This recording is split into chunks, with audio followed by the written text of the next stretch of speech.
Hey guys, Infidel1258 here. Today I want to get into this proposal from Matt with respect to the new promo card sales.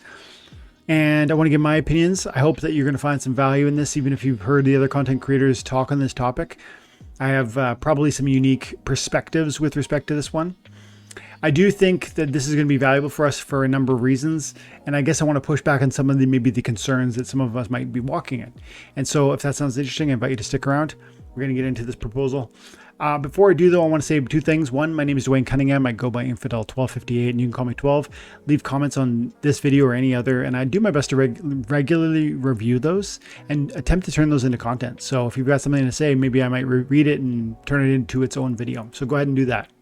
And the second thing is, I don't know if everybody knows this, but if you're looking to find where proposals are, you know, of course, there's the SPS window and the proposal submenu, but then you can come to Peak Monsters 2 and you go into Explore and you find the proposal window, and you're going to find not just the active ones, but the community draft proposals, which this is one of those. And you see hire SMC to develop 5 promo cards, and that's the one in question. We're talking about paying them from the DAO to create 5 promo events. And I am going to read significant segments of the proposal, but it's only a 4-minute read, and I have thoughts on I'm throughout it. Okay, so let's get into it. So the first thing is that this proposal is for the DAO to hire Steam Monsters, the company, to create 5 separate promo card sales that will unfold over the next 6 months to benefit the SPS DAO. The total cost will be 600 million DEC, which is 600,000 US dollars at peg value, and it's probably closer to 400,000 at the current DEC price point, and it'll be paid to the Splinterlands wallet. And theoretically, they could, they could sell that. That would crush the price. You might even say, well, it's coming out of the coffers of the SPS DAO. Now it's unlocked, and it's therefore going to impact the DEC price. I think that's possible, but there's a really complicated conversation about DEC when you start understanding or trying to understand the impact of a sale like this. And imagine 600 million new DEC come out of storage, long-term storage, and now they're into the marketplace and they're available for sale. And that lowers demand from the Steam Monsters company. They don't need to come to the marketplace to buy DEC as much as they might have used to, because they now have 600 million more. But then also what happens is we're simultaneously releasing 5 events that are presumed to have a certain amount of demand and success. And that success should drive the community outside of Steam Monsters, the company, the community broadly, to spend DEC and to acquire more DEC and to spend that too. So if the numbers are correct from what the team is proposing in this proposal, I think ultimately the new liquidity coming out of the wallet and into Steam Monsters, the company, is not going to impact DEC price point negatively. It's going to impact it positively because of the expectation that the community will spend more than that on through the process of these 5 events.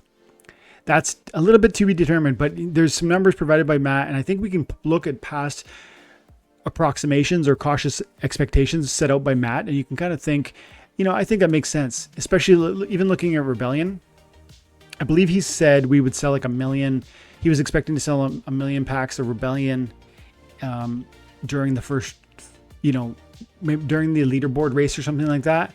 And I think we went 1.5 million. I think I might be mistaken about those numbers a little bit now, but we sold 3.8 million so far. And I think he was expecting if we sold 2 million, Rebellion would be a success. All of that points to me that his approximations are very conservative. And I would say that bodes well for assuming that these 5 sales will be positive. So that's a bit of a piece around the DEC and maybe leaving the DAO.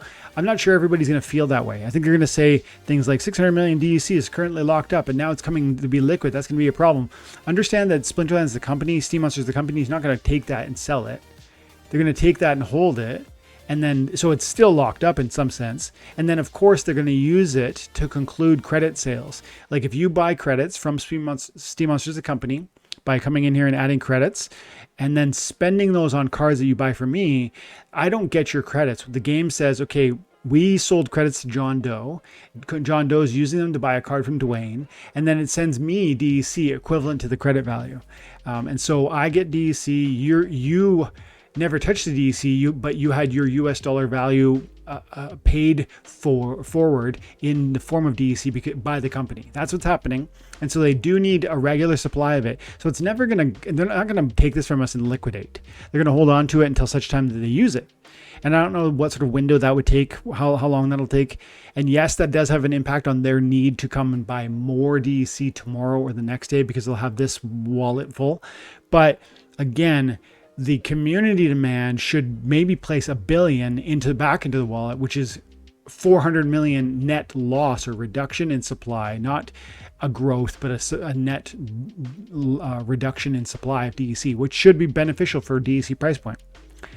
Okay, so another thing I didn't originally get, and I'm not sure everybody does, there's 5 sales, not 5 cards. I originally didn't read this part and I thought, oh wow, it's going to be 5 cards. That's a lot over the next 6 months. Well, in fact, it's going to be 5 sales that will take place over the next 6 months, and they will each feature 2 interesting and flexible cards. So that's 10 new promo cards that are going to come out between now and 2025, which is a lot, sure. But it should be exciting for us as players, because it changes the meta of the game, right? When there's promo cards are impactful, they're significant, they're powerful. If you look at every promo card before, like Mantaroth or Grimbarden Smith, or, heck, even before that, these are very strong cards. Vruz, Armor Smith, Archimus the Bear. Some of these are older than you guys will remember, but these are powerful cards. Henchling, the more recent one. Grimbarden Smith for sure, and Chain Golem, Corrupted Pegasus. These are very, very significant cards, and they impact the meta, and that's cool because it gives us a new experience within the game. So I would imagine most of you are going to like the change that will come from the game as it introduces 10 new cards. So from the player side, I would assume that's going to be good. From the investment side, I would think those who want to buy new cards are going to like the fact that they have new options. So it feels like there's lots of benefits in something like this. And they're going to be complex and impactful, dynamic. They say it's going to be, dragon, neutral, multi-element. Those are probably the 3 most desirable classifications or adjectives that could be given here, right?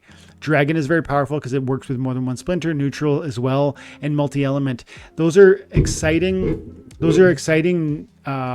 details about the potential new promo cards.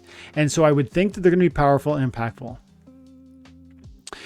Another thing about like the desirability around the cards, if they're really going to be 5 events over the next 6 months with 2 cards per event, I think what's going to happen is there's going to be a certain amount of, unless crypto goes crazy in the next few weeks, which it could, or the next few months it could, there might be some low sales on these cards, which could be good from a perspective of long-term investment. We've talked a lot about how card inflation is a problem. We talked about how there's too many of this or that. I don't necessarily feel that way, but a lot of you do. And so if we're concerned about the cards holding value, if the cards are really limited in number, which these theoretically may be, if there are 10 new cards being dropped over the next 6 months, and then also, by the way, all those soulbound cards, which are going to cause attention, and the old soulbound cards, which are going to come to market, it feels like there'll be a lot of options to look at. Plus Rebellion's still finishing up and so on. So it feels like there's going to be lots of options, lots of ways to spend our money. And I wonder, therefore, if these are going to end up being quite rare and therefore maybe long-term expensive. The promo cards will be purchasable using DEC only in order to generate demand for DEC tokens. The exact pricing will be decided by the Splinterlands team and announced at least a week before each promo sale. All DEC will go to the DAO. So we would be paying 600 million DEC upfront, and we would theoretically be claiming more than that back. Theoretically. And they say here, where is that? We will plan to work with the SPS stakeholder community ahead of each promo and the sale event to determine whether or not there will be other incentives. Ooh, this is important. I want to talk about other incentives here, but I need to finish the thought on this thing. They talk about how all the DEC will go to the DAO wallet, and they talk elsewhere about how based on similar past events, we expect, though we cannot guarantee that each of the 5 sales will bring in at least 200 million DEC. If that was possible, that would be 1 billion tokens. So pay out 600 million, receive 1 billion. That's an estimate. That's an approximation. That's a guess. That's not guaranteed. But I do think that Matt's approximations have proven generally underestimated like they come up short. Like me, his predictions are smaller than the ended results. If we look at Rebellion, he said the Rebellion was going to probably sell 1 million packs in the leaderboard, and I think it sold 1.5. I think that's how it went, and it definitely did more. In like the first day, we sold enough of the Rebellion packs to pay for that transaction, that deal.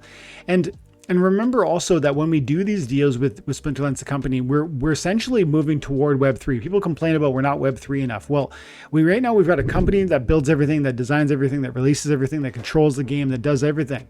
And we're trying to move to a place where a DAO controls things. We have funding. We support contracted companies to execute certain, pack releases or new promo cards, etc. This is like a step toward the long-term vision. Not to mention sustainability for the team, right? Because they need more money. And this would be more money. Coming back to this idea of other incentives, it's important to know here the phrasing of the sentence. In the past, we've had leaderboard rewards for early purchases, but recently within the People's Guild interview that Matt did, we heard Matt talk about how he doesn't think leaderboard rewards are a good idea anymore. It leads to extra sales of a thing that isn't otherwise desired. What the team has been leaning towards in the last months and maybe shortly years, since Matt has really taken the reins, has been this idea that we don't want to sell one more pack than is truly desired. Same with promo cards. We don't want to sell more just because for their own sake. We want to sell them if you want them. If you don't want them, we don't want you to buy them, because it's just going to end up being a cheap card that makes the marketplace. If they're desired, they should move. If they're not, they shouldn't. And so the idea that other incentives are mentioned here, and it says we will work with the SPS stakeholder community to determine whether or not there will be other incentives. What I think they're saying is we'll ask you what you want. If you want leaderboards, I guess we could do that. But frankly, we don't really, we're not planning to, is what I'm hearing. We would like to purposely leave these additional details open. It allows input from the community, allows us to be flexible, etc. Okay. The SPS economy is designed specifically around demand for DEC tokens through the asset and feature purchases in the Splinterlands game. Is therefore the best interest of all SPS token holders to offer more items for DEC? Yes. Ideally in ways that are affordable, that require minimal effort and development from the team. This is a key sentence I want to focus in on. This idea would require minimal effort from the team. They just have to create 10 new cards. They have to launch them. They have to, of course, make sure there's not some bug with the card or whatever. It is more than just draw a picture and release it, but it's not this huge new direction. We've seen clearly, you saw it in the conversation with People's Guild, the funnel. Check out that episode. Great episode. Matt is super clear that the only thing that matters right now is new player adoption. That's it. There's no other distraction. There's no other thing. Everything else is a distraction. And he says those words in here somewhere. Maybe we'll see it. We believe that promo card sales are the best way to bring in significant amounts of DEC in short term without distracting our longer term priority of bringing in new players. That's it. The focus is still player growth, player-based growth. And these cards are kind of like, hey, this is going to change the game. It's going to create new fun for you. It's going to be a new investment opportunity. It's going to be, new art to think about and talk about, mull over, to assess the meta and have those cool conversations that we all love to have. But it's not going to take away from the longer term priority of bringing in new players, which is core to everything the team is looking at now. And so there's a couple of final thoughts in here, but I do want to say that I think it's probably reasonable to believe that this approximation is reasonable. I don't know that to be true. And I think I mentioned earlier, it's possible that maybe the last promo cards end up selling fewer than the first because we only have so much money. Or then again, maybe not. Maybe crypto booms in the next 6 weeks, 6 months. And so by the last promo card, we sell even more. Who knows? But I think this deal, this opportunity, this proposal makes a ton of sense for us to support for three main reasons. One, I think Matt is underestimating the success of this project. He underestimated Rebellion. He has proven conservative before in his numbers. I think the billion tokens will come back, and that would make it profitable. So we should support it because I believe it'll be profitable. That's point number one. Point number two, even if it's not profitable, we should support it because Steam Monsters, the company, needs support. They've talked to us about a 12-month runway remaining, and that does depend on whether they bring in more money between now and then, as well as what happens with the crypto market. suffice it to say, if they're coming to us asking for money, it is foolishness for us who depend on their development, their involvement, their creative spirit, and their success to just say no to them. Their success is our success. And so if they want this value, I would argue that should be enough reason. So that feels like reason number 2 to me.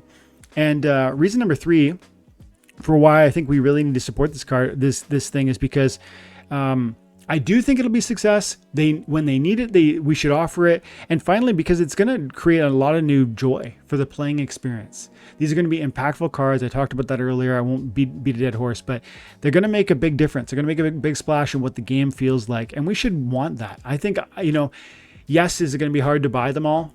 Yeah, I probably won't get them all myself. But a few of them I will want and I'm going to buy. And same with you. And that's fun. It's fun to try new things and to see the game evolve. That's one of the reasons why we've enjoyed this game for so many years, because it keeps being reinvigorated with new, fresh experiences, new abilities, new synergies, new summoners, new monsters, etc. And so I think those are 3 great reasons why we should support this. And I think I maybe just want to leave with a question. Some of the concern that I would imagine people are going to have, and I heard Aftersound talk about this, moving the 600 million DEC out of the DAO and putting it into the company, there's just concern around that. But I guess I want to ask, if we're not willing to spend some of the non-Splinterlands tokens, like the ETH or the stablecoins that are in there, which we have really been reluctant to do. And now if we're expressing a reluctance to spend the Splinterlands tokens when the team looks for those, it's like, what are we willing to spend? Are we willing to spend any of it? And under what circumstance? It feels like, to me, this is a very unique moment where the team has a limited runway. They've acknowledged that publicly. They also have said that they're looking for income and financial support, not just from us, by the way, from the Hive blockchain. There's one right there. I guess it's not here, but they are proposing that the Hive blockchain give them a certain amount of value. And so, man, this is the moment where they're coming hat in hand and saying, we need support here. We just need it. And frankly, we have reason to believe that the project will be a success and be in our financial best interest. But then even if it's not, we should support them because they need it. And actually, one last thing comes to mind that I didn't mention earlier, and I will finish here.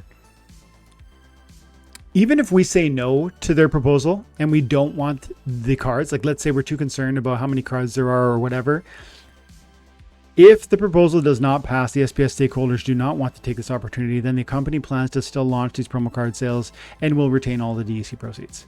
So if we're concerned about the team holding a huge bag of DEC, if we're concerned about the card inflation, recognize cards are coming regardless.